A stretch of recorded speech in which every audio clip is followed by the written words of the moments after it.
പൊതുമാപ്പ് സേവന കേന്ദ്രങ്ങളിൽ സൗകര്യം വർദ്ധിപ്പിക്കുകയാണ് ദുബായ്. കൂടുതൽ പേർക്ക് മികച്ച സേവനം ലഭ്യമാക്കുന്ന വിധത്തിലാണ് പുതിയ ക്രമീകരണം.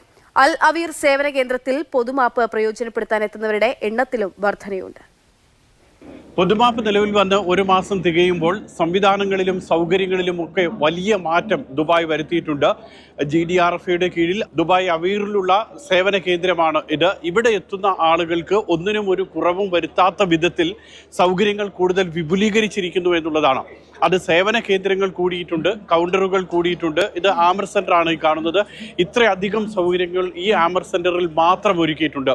അതോടൊപ്പം തന്നെ ഓരോ രാജ്യങ്ങളിൽ നിന്നും എത്തുന്നവർക്ക് അതത് രാജ്യങ്ങളിലെ സേവനം ലഭ്യമാക്കുക, ആ ലക്ഷ്യത്തോടു കൂടി എല്ലാ മേഖലകളിൽ നിന്നുമുള്ള ഉദ്യോഗസ്ഥർ പ്രവർത്തിക്കുന്നുണ്ട്.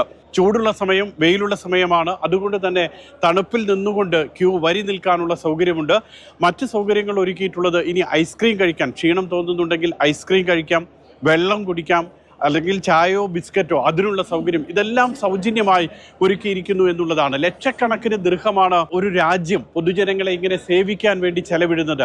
അത് ഫൈൻ അടക്കമുള്ള എല്ലാം തന്നെ എഴുതി തള്ളുന്നു. മറ്റ് സേവനങ്ങൾക്ക് ഈടാക്കുന്ന ഫീസ് ഇത്തവണ ഈടാക്കുന്നില്ല, അതെല്ലാം സൗജന്യമാണ്. അതിനപ്പുറമാണ് ഇത്രയും വിശാലമായിട്ടുള്ള സൗകര്യങ്ങൾ ഒരുക്കിയിട്ടുള്ളത്. ഇവിടെ വന്ന് ഈ സൗകര്യങ്ങളൊക്കെ പ്രയോജനപ്പെടുത്തുക, പൊതുമാപ്പ് പ്രയോജനപ്പെടുത്തുക, അത് മാത്രമാണ് ആളുകൾ ചെയ്യേണ്ടത്. ഒക്ടോബർ 31 വരെ മാത്രമേ പൊതുമാപ്പ് ഉണ്ടാക്കുകയുള്ളൂ. അതിനുശേഷം വളരെ ശക്തമായിട്ടുള്ള പരിശോധന എല്ലാ മേഖലകളിലും ഉണ്ടാകും. ആ ഒരു ജാഗ്രത എല്ലാവർക്കും ഉണ്ടാകുന്നത് നല്ലതാണ്. അതുകൊണ്ട് ഈ പൊതുമാപ്പ് സേവന കേന്ദ്രത്തിൽ എത്തുക, പൊതുമാപ്പ് പ്രയോജനപ്പെടുത്തുക. അതാണ് UAEയും ദുബായും ഇന്ത്യൻ കോൺസുലേറ്റും ഇന്ത്യൻ എംബസിയും ഒക്കെ എല്ലാവരോടും ഓരോ സമയത്തും പറഞ്ഞുകൊണ്ടിരിക്കുന്നത്. അവീറിൽ നിന്നും മുഷീർ കൊടിയിലിനൊപ്പം സുരേഷ് വെളിമുറ്റം, മാതൃഭൂമി ന്യൂസ്.